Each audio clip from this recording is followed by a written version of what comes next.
السلام علیکم ورحمۃ اللہ وبرکاتہ۔ بسم اللہ الرحمن الرحیم۔ آج میں جلوہ فارہ کا 7واں باب پڑھ رہی ہوں، جس کا نام ہے خیبر کا ستارہ گردش میں۔ جب حدیبیہ کی صلح ہو گئی، آپ صلی اللہ علیہ وسلم کو قریش سے اطمینان ہو گیا، ان کے حملے کا خدشہ نہیں رہا، تو آپ صلی اللہ علیہ وسلم نے کام کا دائرہ اور وسیع کیا۔ جزیرہ عرب کے باہر جو بڑے بڑے ممالک تھے ان کو دین کی دعوت دی، کیونکہ آپ صلی اللہ علیہ وسلم صرف عرب کے نبی نہیں تھے، آپ صلی اللہ علیہ وسلم تو پوری دنیا کے ہادی تھے، سارے عالم کے رہبر تھے۔ آپ صلی اللہ علیہ وسلم نے مختلف حکام و سلاطین کے نام خطوط لکھے، قاصد اور مبلغ بھیجے، ان کے سامنے اسلام کی دعوت پیش کی اور قبول اسلام کی ترغیب دی۔ ایرانی سلطنت بڑی زبردست سلطنت تھی، کتنے ہی ممالک کو اس نے تاراج کیا تھا، انہیں اپنی مملکت میں شامل کر لیا تھا۔ وہاں کی کسریٰ ابرویس کے پاس آپ صلی اللہ علیہ وسلم نے قاصد بھیجے۔ روم اس وقت کی دوسری عظیم سلطنت تھی، ایرانیوں سے بہت سے علاقے اس نے خالی کرا لیے تھے، ان پر اپنی فتح کے جھنڈے گاڑ دیے تھے۔ وہاں کے قیصر ہرقل کے پاس قاصد بھیجے، مصر کے بادشاہ مقوقس کے پاس قاصد بھیجے، ہیرا کے بادشاہ حارث غسانی کے پاس قاصد بھیجے، شاہ یمن حارث حمیری کے پاس قاصد بھیجے اور دوسرے حکام و سلاطین کو خطوط لکھے اور قاصد بھیجے۔ شاہ حبش نجاشی کے پاس آپ صلی اللہ علیہ وسلم نے 2 خطوط بھیجے، ایک میں اسلام کی دعوت دی، دوسرے میں مہاجرین کی واپسی کا مطالبہ کیا کہ بہت سے مسلمان مکے سے حبشہ ہجرت کر گئے تھے۔ آپ صلی اللہ علیہ وسلم کی ایک چاندی کی انگوٹھی تھی، یہی آپ صلی اللہ علیہ وسلم کی مہر بھی تھی، اس پر نقش تھا محمد رسول اللہ، خطوط پر اس سے مہر بھی لگائی۔ آپ صلی اللہ علیہ وسلم نے جس کو جہاں بھیجا خوشی خوشی چلا گیا۔ اب آپ صلی اللہ علیہ وسلم شدت سے منتظر تھے کہ ان خطوط کے کیا جوابات آتے ہیں، قاصد کیا خبریں لاتے ہیں، بادشاہ کس طرح پیش آتے ہیں۔ آپ صلی اللہ علیہ وسلم نے بہت سے بادشاہوں کو خطوط لکھے، ان میں کچھ تو نرم خو، بلند طبیعت اور فراغ دل تھے، مگر کچھ متکبر اور سرکش تھے۔ کچھ سے امید تھی کہ وہ عقل و ہوش سے کام لیں گے، مگر کچھ سے اندیشہ تھا کہ وہ غیظ و غضب سے پھٹ پڑیں گے۔ کچھ کے بارے میں اطمینان تھا کہ مانیں گے یا انکار کر دیں گے، مگر کچھ کے بارے میں خطرہ تھا کہ آمادہ جنگ ہو جائیں گے اور حملے کی تیاریاں کریں گے۔ حدیبیہ کی صلح ہو گئی تو آپ صلی اللہ علیہ وسلم قریش سے مطمئن ہو گئے۔ صلح نہ ہونے کی صورت میں ان سے خطرہ تھا، کوئی بھی طاقت انہیں استعمال کر سکتی تھی، آپ صلی اللہ علیہ وسلم کے خلاف ہشکار سکتی تھی، مگر اب یہ خطرہ جاتا رہا۔ اب اگر کچھ خطرہ تھا تو خیبر کے یہود سے تھا، جن میں بنی قینقاع اور بنی نذیر کے یہود بھی شامل تھے۔ فدق اور تیمہ کے یہود سے بھی خطرہ تھا، ان کے علاوہ اور بھی یہود کے قبیلے تھے۔ اگر کوئی لشکر کشی کرتا، اسلام کا چراغ گل کرنے کی کوشش کرتا، تو یہ اس کے بہترین مددگار ہو سکتے تھے۔ آپ صلی اللہ علیہ وسلم نے خیبر کے یہودیوں سے نمٹنا چاہا، جن سے آپ صلی اللہ علیہ وسلم کو سب سے زیادہ خطرہ تھا، جو آپ صلی اللہ علیہ وسلم کی مخالفت میں بے باک تھے، برابر موقع کی طاق میں تھے، جنہیں اپنے قلعوں پر اعتماد اور جنگی قوت پر ناز تھا، جو برابر اکڑ کر کہا کرتے، محمد صلی اللہ علیہ وسلم کی ہمت ہے کہ ہم سے جنگ کریں، کیا وہ ہم پر پنجہ مار سکتے ہیں؟ کبھی نہیں، کبھی نہیں۔ محرم کا مہینہ تھا، ہجرت کا 7واں سال تھا۔ آپ صلی اللہ علیہ وسلم نے اعلان کرا دیا، جو لوگ حدیبیہ میں شریک تھے تیار ہو جائیں، اب خیبر کی باری ہے۔ بس اشارے کی دیر تھی، مجاہدین قبر بستہ ہو گئے۔ ساتھ میں 1700 مجاہدین تھے، 100 شہسوار اور 1600 پیادے تھے۔ صبح کا وقت تھا، یہودی کاشتکار کھیتوں اور باغوں کو جا رہے تھے، ساتھ میں ہل تھے، پھاوڑے تھے اور دوسرے سامان زراعت تھے۔ یکایک وہ دیکھتے ہیں مسلمانوں کا لشکر آ رہا ہے، وہ ان کی سرزمین میں داخل ہو چکا ہے، ان کے علاقوں کو نرغے میں لے چکا ہے۔ کسان گھبرا اٹھے، ان پر ایک دہشت طاری ہو گئی، وہ چیختے ہوئے بھاگے، ارے محمد صلی اللہ علیہ وسلم آ گئے، لاؤ لشکر کے ساتھ آ گئے۔ آپ صلی اللہ علیہ وسلم نے بھی یہ آوازیں سنی، فرمایا خیبر کی شامت آ گئی۔ آن کی آن میں سارے سردار جمع ہو گئے کہ اب کیا کریں، اس حملے کا مقابلہ کیسے کریں۔ وہ جنگ میں کام آ گیا۔ ایک دوسرا یہودی سردار تھا، حارث بن ابی زینب، وہ آگے بڑھا، اس نے علم سنبھال لیا۔ حارث فوج لے کر باہر آیا کہ روبرو جنگ کرے، مگر قدم جم نہ سکے، وہ مجاہدین کے حملوں کی تاب نہ لا سکا۔ غطفان کے قبائل سے یہود کی دوستی تھی، یہود نے ان کے ہاں کہلایا، مدد کے لیے فوراً آؤ، مسلمانوں کو بھگاؤ، ان کی تلواروں سے ہمیں بچاؤ۔ ایسے مواقع پر آپ صلی اللہ علیہ وسلم ہوشیار رہتے، نہایت سوجھ بوجھ سے کام لیتے۔ آپ صلی اللہ علیہ وسلم نے غطفان کے ہاں کہلا بھیجا، اگر وہ نہیں آئے، جنگ میں شریک نہیں ہوئے، یہود کے حامی نہیں بنے، تو مال غنیمت میں ان کا بھی حصہ ہوگا۔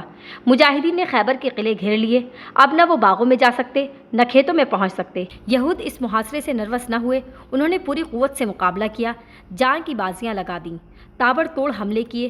اچھے خاصے مسلمان زخمی ہو گئے۔ زخمیوں کی تعداد 50 تک پہنچ گئی۔ دن گزرتے رہے، جنگ ہوتی رہی۔ یہود اسی بے جگری سے لڑتے رہے۔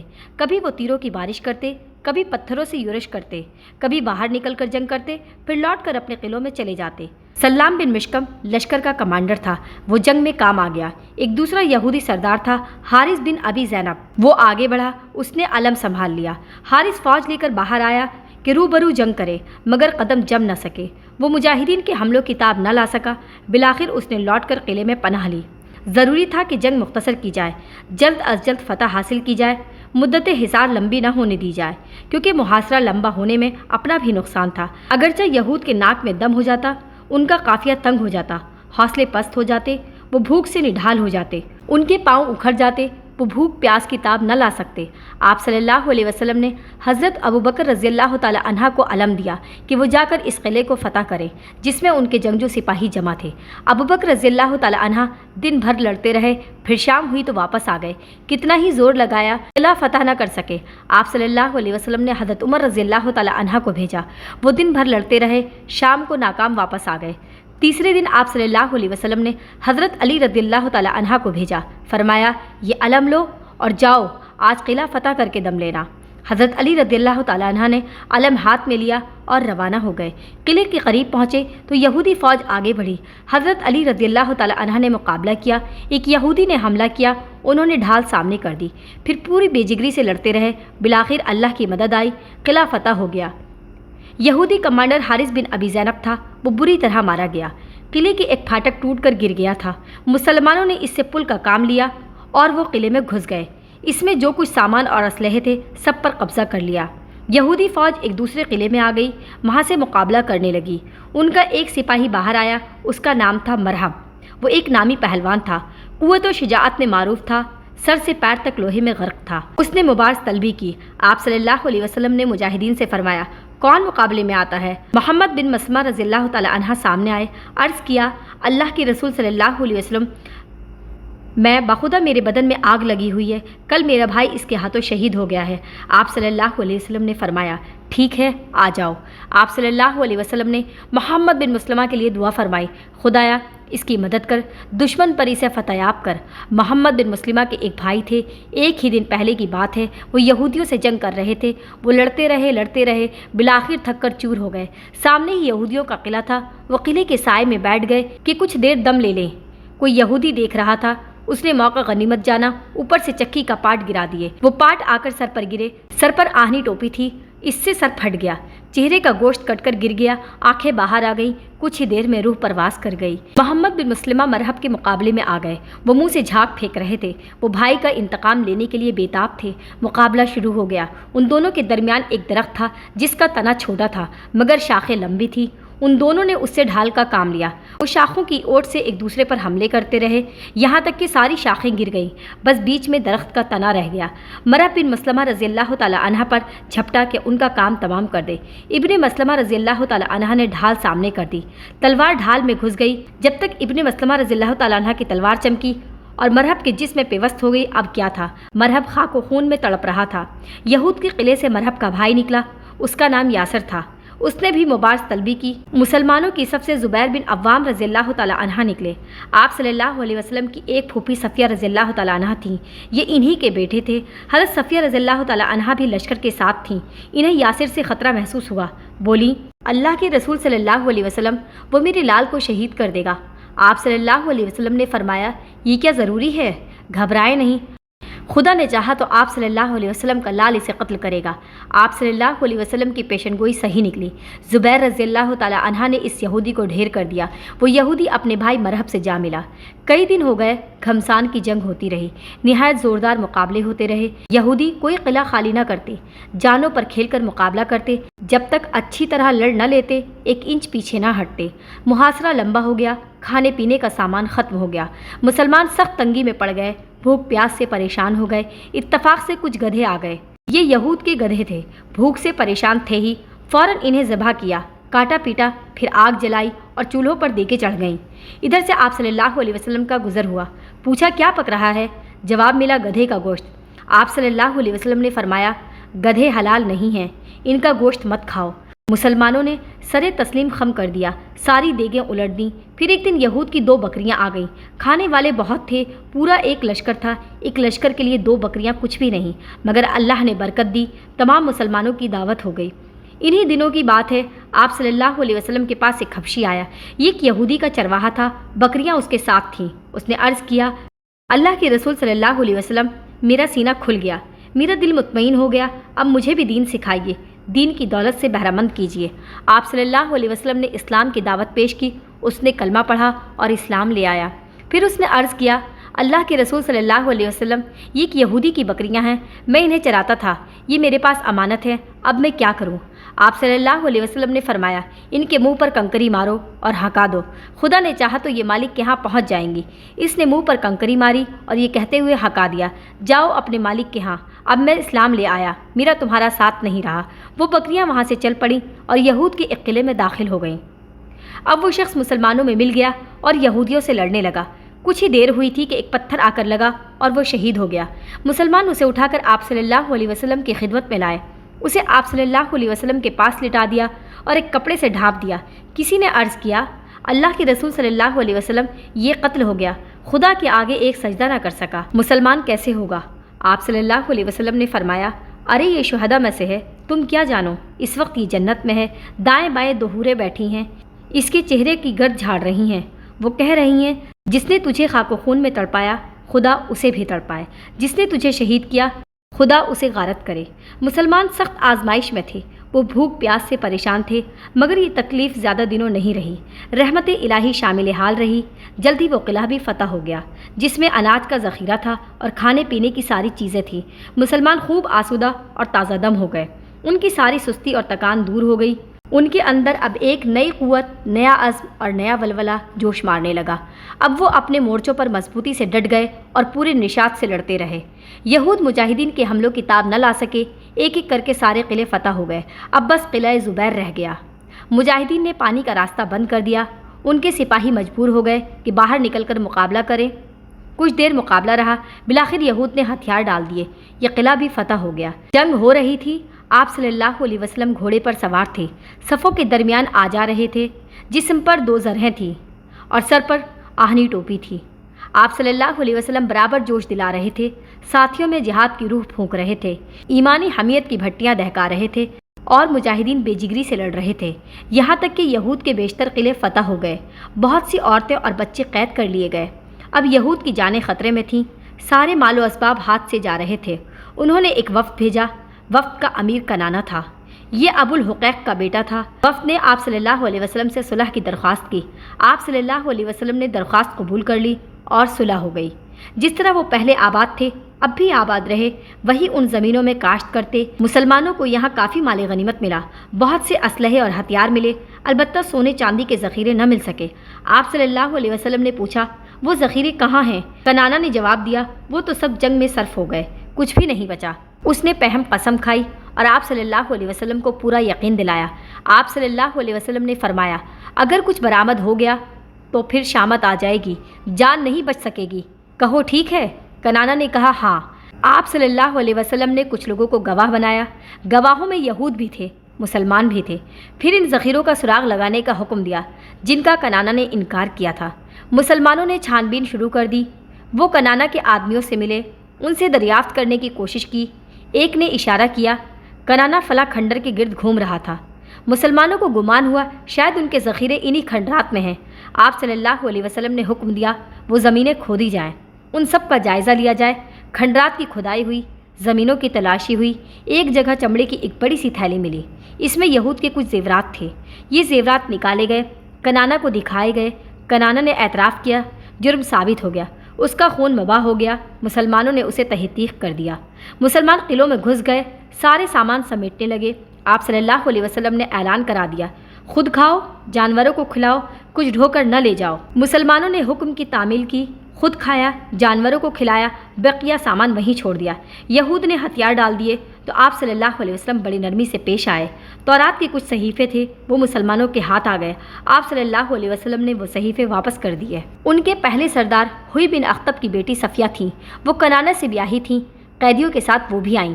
آپ صلی اللہ علیہ وسلم نے ان کی عزت فرمائی اور ان سے شادی کر لی۔ قسمت نے یاوری کی اور وہ بھی امت کی ماؤں میں شامل ہو گئیں۔ یہ پہلے دحیہ کلبی کے حصے میں آئی تھی۔ ایک صحابی رضی اللہ تعالیٰ عنہ آئے، عرض کیا اللہ کے رسول صلی اللہ علیہ وسلم قریظہ اور نذیر کی رانی دحیہ رضی اللہ تعالیٰ عنہ کو مل گئیں، وہ تو آپ صلی اللہ علیہ وسلم ہی کو زیب دیتی ہے۔ آپ صلی اللہ علیہ وسلم نے فرمایا دحیہ کو بلاؤ، انہیں کوئی اور کنیز دے دو۔ آپ صلی اللہ علیہ وسلم نے صفیہ کو طلب کیا۔ حضرت بلال رضی اللہ تعالیٰ عنہ انہیں لے کر آئے، ساتھ میں چچیری بہن بھی تھیں۔ راستے میں یہود کی لاشیں تھیں، کٹی ہوئی بوٹیاں تھیں، ٹوٹی ہوئی ہڈیاں تھیں، بڑا دردناک منظر تھا۔ وہ دونوں تاب نہ لا سکیں۔ صفیہ کی آنکھیں ابل پڑیں اور بہن دھاڑے مارنے لگی۔ آپ صلی اللہ علیہ وسلم کو بڑا ملال ہوا۔ آپ صلی اللہ علیہ وسلم نے سرزنش کی، بلال تمہیں ترس نہیں آتا؟ یہ لوگ ان کے عزیز تھے، ان عزیزوں کی یہ لاشیں ہیں، یہ لاشیں تم نے کیوں دکھا دیں؟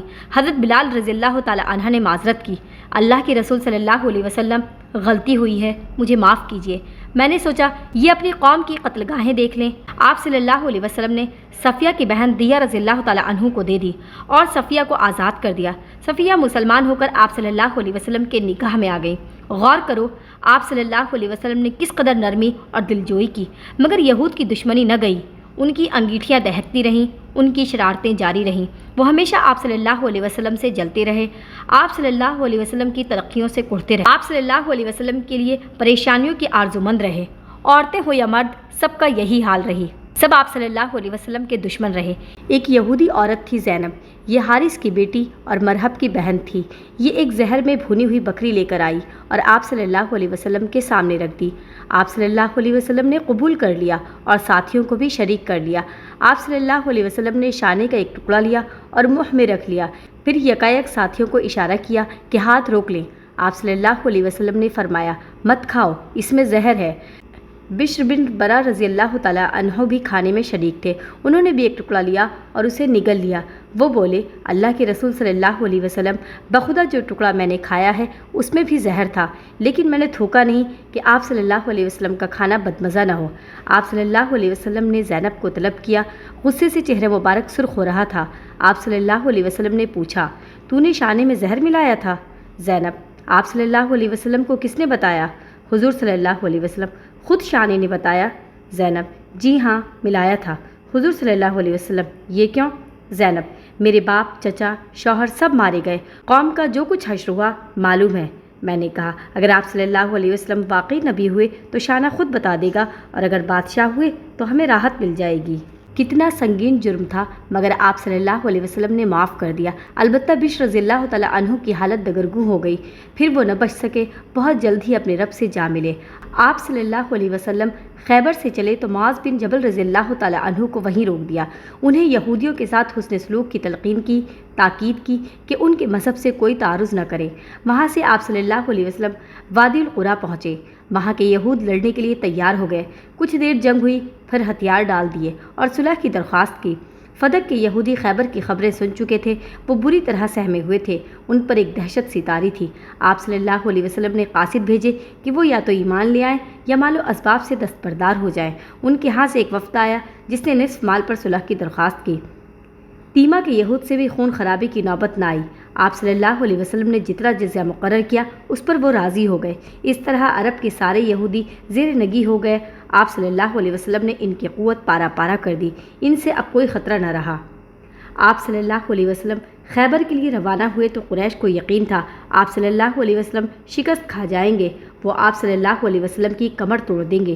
وہ جانتے تھے خیبر کے یہودی کس قدر جری اور طاقتور ہیں، ان کے قلعے کیا ہیں، بالکل فولاد ہیں، پھر ان کے ہاں کتنی بے پناہ دولت ہے، کتنے عمدہ عمدہ باغات اور ہری بھری کھیتیاں ہیں، ان سے انہیں کتنی محبت ہے۔ انہیں یقین تھا اگر یہود سے ٹکر ہوئی تو مسلمانوں کا سارا نشہ اتر جائے گا، ایک ایک انچ زمین کے لیے وہ خون کے دریا بہا دیں گے، کشتوں کے پشتے لگا دیں گے، مسلمان جا کر اپنا سر پھوڑیں گے، ان کا کچھ نہیں بگاڑیں گے۔ اسی لیے وہ ایسی خبروں کے منتظر تھے جن سے ان کی روحیں خوش ہو جائیں۔ انہیں آپ صلی اللہ علیہ وسلم کی شکست کا اتنا یقین تھا کہ آپس میں بازیاں رکھ لی تھیں۔ چند آدمی تھے جن کا خیال تھا یہاں بھی آپ صلی اللہ علیہ وسلم ہی جیتیں گے، ان سے 100 اونٹوں کی شرطیں باندھ لی تھیں۔ پھر قریش کے یہاں اطلاع آ گئی۔ پہلے جو اطلاع آئی اس کا قصہ دلچسپ ہے۔ ایک صاحب تھے حجاج بن الات مسلمی، یہ خدمت اقدس میں حاضر ہوئے اور مشرف باسلام ہوئے۔ ان کی بیوی مکے میں تھی، ان کا سارا سرمایہ بھی وہیں تھا۔ انہیں اندیشہ ہوا اگر قریش کو اطلاع ہو گئی کہ میں اسلام لے آیا تو ایک پیسہ بھی نہیں ملے گا۔ انہوں نے سوچا کس طرح اپنا سرمایہ وہاں سے نکال لیں۔ خیبر فتح ہو گیا تو یہ آئے، عرض کیا اللہ کے رسول صلی اللہ علیہ وسلم، میری بیوی مکے میں ہے، سارا مال بھی وہیں ہے، تاجروں کے یہاں بھی کافی مال پھنسا ہوا ہے، اجازت دیجیے کسی ہیلے سے اپنا مال نکال لاؤں۔ آپ صلی اللہ علیہ وسلم نے فرمایا جاؤ، جیسے ہو سکے لے آؤ۔ حجاج روانہ ہو گئے۔ قریب پہنچے تو کچھ لوگ مل گئے۔ یہ لوگ مکے سے باہر نکل کر گھوم رہے تھے کہ ادھر سے کوئی آئے تو اس سے خیبر کی خبریں معلوم کریں۔ حجاج ابھی فاصلے پر تھے، وہ لوگ دیکھ کر اچھل پڑے کہ دیکھو حجاج آ رہے ہیں، وہ کچھ بتائیں گے۔ حجاج قریب آئے تو انہیں حلقے میں لے لیا، بے سے پوچھنے لگے کہو بھائی کیا خبریں ہیں؟ حجاج مسلمان ہو گئے ہیں، اس کی انہیں اطلاع نہ تھی۔ حجاج نے کہا بھائیو، میں ایسی ہی خبریں سناؤں گا جن سے تم خوش ہو جاؤ، خوشی سے سرشار ہو جاؤ۔ سب نے حجاج کی اونٹنی پکڑ لی کہ پہلے وہ خبریں سنا دے پھر آگے بڑھیں۔ ہر ایک کی زبان پر تھا بھائی حجاج جلدی سناؤ، دیر نہ کرو۔ حجاج نے کہا ہار جیت تو ہوتی ہی رہتی ہے، مگر محمد صلی اللہ علیہ وسلم کی ہار، اللہ کی پناہ، خدا دشمن کو بھی ایسا دن نہ دکھائے۔ مسلمانوں کا تو کچمر نکل گیا، محمد صلی اللہ علیہ وسلم قید ہو گئے ہیں۔ یہود نے کہا ہم انہیں خود نہیں قتل کریں گے، مکے بھیجیں گے، اہل مکہ انہیں قتل کریں گے۔ وہ لوگ خوشی سے کھل اٹھے، زور کے قہقہے بلند ہوئے اور ایک دوسرے کو مبارکبادیاں دی گئی۔ پھر وہ لوگ حجاج کے ساتھ چل پڑے، مکے آئے اور لوگوں کو یہ خوشخبریاں سنائیں۔ انہوں نے کہا جن خبروں کا ہمیں انتظار تھا وہ خبریں آ گئیں، اب محمد صلی اللہ علیہ وسلم کا انتظار کرو، وہ قید ہو کر آ رہے ہیں، ہمارے درمیان وہ قتل ہوں گے۔ آنے والوں کا ایک تانتا بن گیا، لوگ آتے، حجاج رضی اللہ تعالیٰ عنہ انہیں خوشخبری سناتے، مسرت کے جام پلاتے، لوگ مست ہو کر واپس جاتے۔ حجاج رضی اللہ تعالیٰ عنہ ان سے کہتے دوستو میرا مال جمع کرانے میں مدد کرو، محمد صلی اللہ علیہ وسلم کے مال نیلام ہو رہے ہیں، چاہتا ہوں اور تاجروں سے پہلے پہنچ جاؤں۔ اہل مکہ نے حجاج رضی اللہ تعالیٰ عنہ کی مدد کی اور ان کا سارا مال یکجا ہو گیا۔ مکے میں چچا عباس بھی تھے، یہ خبریں پہنچی تو وہ سخت بے چین ہوئے، ان کا دل دھک سے ہو گیا۔ وہ فوراً گھر سے نکل پڑے، آ کر حجاج رضی اللہ تعالیٰ عنہ سے ملے، پوچھا کیا یہ خبریں صحیح ہیں؟ حجاج کو محسوس ہو گیا چچا کو کتنی بے چینی ہے۔ انہوں نے کہا میں کسی وقت آ کر آپ سے ملوں گا، پھر بتاؤں گا۔ حجاج رضی اللہ تعالیٰ عنہ کا سارا مال جمع ہو گیا اور سفر کے لیے بالکل تیار ہو گئے تو عباس کے پاس آئے، بولے ابو الفضل 3 دن تک میری باتیں راز میں رکھنا، پھر تمہیں اختیار ہے۔ عباس میں وعدہ کرتا ہوں تم بیغم رہو۔ حجاج میں خیبر سے چلا ہوں تو شہزادی صفیہ رضی اللہ تعالیٰ عنہا آپ صلی اللہ علیہ وسلم کے حرم خاص میں تھیں۔ آپ صلی اللہ علیہ وسلم نے خیبر فتح کر لیا ہے، اب وہ آپ صلی اللہ علیہ وسلم کے زیر نگی ہیں۔ عباس انتہائی مسرت سے ارے حجاج کیا کہہ رہے ہو؟ حجاج اللہ کی قسم رتی برابر جھوٹ نہیں، چونکہ اپنا مال نکالنا تھا اسی لیے ان باتوں کو میں نے راز میں رکھا، اپنے مسلمان ہونے کی بھی اطلاع نہ ہونے دی۔ حجاج مکے سے روانہ ہو گئے، ان کو گئے ہوئے 3 دن گزر گئے۔ اہل مکہ نے دیکھا عباس نہایت خوبصورت جوڑے پہنے ہوئے ہیں، خوشبو میں بسے ہوئے ہیں، ہاتھ میں لٹھیا ہے اور وہ خانہ کعبہ کا طواف کر رہے ہیں۔ قریش کو سخت تعجب ہوا، انہوں نے کہا ابو الفضل سر سے قیامت گزر گئی، اس پر یہ خوش مزاجیاں، بخدا یہ تو کمال ہے۔ عباس نہایت اطمینان سے یہ تمہاری غلط فہمی ہے، خدا کی قسم محمد صلی اللہ علیہ وسلم نے خیبر فتح کر لیا ہے، اب وہ پورے خیبر کے مالک ہیں۔ شہزادی صفیہ رضی اللہ تعالیٰ عنہا اب آپ صلی اللہ علیہ وسلم سے وابستہ ہیں، آپ صلی اللہ علیہ وسلم اس کے سرتاج ہیں۔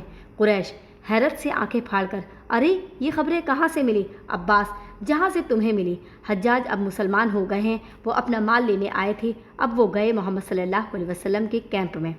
قریش پر ایک بجلی سی گر گئی، چمکتے ہوئے چہرے بجھ کر رہ گئے، وہ ہاتھ ملتے ہوئے بولے بد نصیب بھاگ گیا، اگر پہلے پتہ چلتا تو ہم مزہ چکھاتے۔ پھر آپ صلی اللہ علیہ وسلم کی فتح یابی کی پہ ہم خبریں آنے لگیں۔ قریش حیرت کے ساتھ وہ ساری خبریں سنتے رہے۔ آپ صلی اللہ علیہ وسلم مدینہ آئے تو وہ سفرہ بھی آنے شروع ہو گئے جنہیں آپ صلی اللہ علیہ وسلم نے بادشاہوں اور سربراہوں کے پاس بھیجے تھے۔ آپ صلی اللہ علیہ وسلم مدینہ واپس آئے تو وہ سفرہ بھی آنے شروع ہو گئے جنہیں آپ صلی اللہ علیہ وسلم نے بادشاہوں اور سربراہوں کے پاس بھیجا تھا۔ ایک آیا، پھر دوسرا آیا، پھر تیسرا آیا، ایک ایک کر کے سب آ گئے۔ کچھ تو شیریں جواب لائے، کچھ تلخ لائے اور کچھ کے جواب درمیانی تھے، نہ تلخ تھے نہ شیریں۔ روم کا قیصر ہرقل ایمان تو نہ لا سکا لیکن آپ صلی اللہ علیہ وسلم کے سفرہ کی بڑی عزت کے ساتھ واپس کیا۔ حارث غسانی نے آپ صلی اللہ علیہ وسلم سے جنگ کا خیال ظاہر کیا، اس نے کوئی توجہ نہ دی۔ حارث غسانی ہیرا کا بادشاہ تھا، اس کے پاس بھی نام مبارک گیا تھا، اس کے جواب میں اس نے جنگ کا فیصلہ کیا۔ کسرا ایران کو نام مبارک ملا تو اس کی آنکھوں میں خون اتر آیا، اس نے نام مبارک چاک چاک کر دیا اور یمن کے گورنر کو حکم دیا اس حجازی کا سر اتار کر بھیج دے۔ آپ صلی اللہ علیہ وسلم کے قاصد واپس آ گئے اور آپ صلی اللہ علیہ وسلم نے یہ رودات سنی تو آپ صلی اللہ علیہ وسلم کی زبان سے نکلا، خدا اس کی سلطنت کے پرزے اڑا دے، اس کی قبائے اقتدار چاک چاک کر دے۔ کچھ ہی دنوں کے بعد کسرا ابرویز قتل ہو گیا، اس کا بیٹا شیریا تخت کا مالک ہوا۔ اس وقت یمن بھی ایران کے ماتحت تھا، یمن کے گورنر نے تاڑ لیا ایرانی اقتدار اب روب زوال ہے، اس کا شیرازہ منتشر ہو رہا ہے، اسے انتشار سے بچانا محال ہے۔ وہ اسلام لے آیا اور اب وہ آپ صلی اللہ علیہ وسلم کا گورنر ہو گیا۔ امیر یمن اور امیر عمان نے بھی اچھا جواب نہ دیا۔ امیر یمامہ نے قبول اسلام کے لیے آمادگی ظاہر کی، بشرطے کہ اقتدار اس کے ہاتھ میں رہے۔ آپ صلی اللہ علیہ وسلم نے اس پر لعنت بھیجی، اس کا اسلام قبول نہ کیا۔ امیر بحرین اسلام لے آیا، اس کی رعایا بھی اسلام لے آئی۔ مصر کا بادشاہ مقوقس اسلام تو نہ لایا مگر بڑی عقیدت سے پیش آیا، اس نے بہت سے تحفے بھی بھیجے۔ تحفے میں ایک سفید خچر، ایک خمار، بہت سا مال، مصر کی کچھ خاص چیزیں اور 2 باندیاں تھیں، ایک کا نام ماریا تھا، دوسری کا شیریں۔ آپ صلی اللہ علیہ وسلم نے ہدیہ قبول کر لیا، ماریا کو اپنے ہاں رکھ لیا، دوسری باندی حضرت حسان رضی اللہ تعالی عنہ کو عنایت کر دی، شیریں کی شیرینیاں ان کے حصے میں آئی۔ حبش کا بادشاہ نجاشی اسلام لے آیا، اس کے ہاں بہت سے مہاجرین پناہ گزین تھے، ان پناہ گزینوں میں حبیبہ بھی تھیں، یہ ابو سفیان کی بیٹی تھیں اور عبداللہ ابن حجش سے منسوب تھیں۔ حبیبہ اور عبداللہ شروع ہی میں اسلام لے آئے تھے۔ حبشہ کی طرف ہجرت ہوئی تو یہ دونوں بھی ہجرت کر گئے، حبشہ پہنچ کر عبداللہ مرتد ہو گئے، وہ عیسائیت کی طرف مائل ہو گئے، پھر کچھ دنوں بعد مر گئے۔ حبیبہ رضی اللہ تعالیٰ عنہ اسلام پر قائم رہیں، انہوں نے اسلام کی راہ میں ہجرت کی، پردیس میں پہنچ کر شوہر نے بے وفائی کی اور وہ بے سہارا ہو گئی۔ کس قدر نازک موقع تھا، کتنی کٹھن آزمائش تھی۔ آپ صلی اللہ علیہ وسلم نے ان کی دلجوئی کی، شاہ نجش کو لکھا کہ انہیں پیغام نکاح دیں، وہ تیار ہو جائیں تو خود وکیل بن جائیں اور آپ صلی اللہ علیہ وسلم کے ساتھ ان کا نکاح پڑھا دیں۔ شاہ نجاشی نے پیغام بھیجا، حبیبہ رضی اللہ تعالی عنہ کے دل کی کلی کھل گئی، آپ صلی اللہ علیہ وسلم کی عزت افزائی پر بے حد مسرور ہوئیں، انہوں نے بزد شوق اس پیغام کا خیر مقدم کیا۔ نجاشی نے آپ صلی اللہ علیہ وسلم کے ساتھ نکاح پڑھا دیا، اپنی طرف سے 400 دینار مہر باندھی۔ اب مہاجرین کو مدینے جانا تھا، آپ صلی اللہ علیہ وسلم نے انہیں یاد فرمایا تھا۔ نجاشی نے 2 کشتیاں منگائیں، مہاجرین ان کشتیوں پر بیٹھے حبشہ سے حجاز آ گئے۔ ان مہاجرین میں آپ صلی اللہ علیہ وسلم کے چچیرے بھائی حضرت جعفر رضی اللہ تعالیٰ عنہ بھی تھے، المومنین حبیبہ رضی اللہ تعالیٰ عنہ بھی تھیں۔ یہ لوگ مدینے پہنچے، اہل مدینہ بڑے تپاک سے ملے، نہایت پرجوش خیر مقدم کیا، چہرے مبارک پر جیسے بہار آ گئی، چاند کی طرح چمک رہا تھا۔ چچیرے بھائی سے مل کر تو آپ صلی اللہ علیہ وسلم کی خوشی کی حد نہ تھی۔ آپ صلی اللہ علیہ وسلم نے انہیں گلے لگایا، پیشانی کو بوسہ دیا اور بار بار کہتے رہے، پتہ نہیں آج مجھے کس بات سے زیادہ خوشی ہے، فتح خیبر سے کہ جعفر کے آنے سے۔ یہ جلوہ فارہ کا 7واں باب کمپلیٹ ہو چکا ہے۔ آپ لوگ ویڈیو کو اچھے سے سنیں اور دوسروں کو بھی شیئر کریں تاکہ دوسرے لوگ بھی اس سے فائدہ اٹھا سکیں، اور ویڈیو پسند آئے تو ویڈیو کو لائک شیئر ضرور کریں۔ اللہ حافظ۔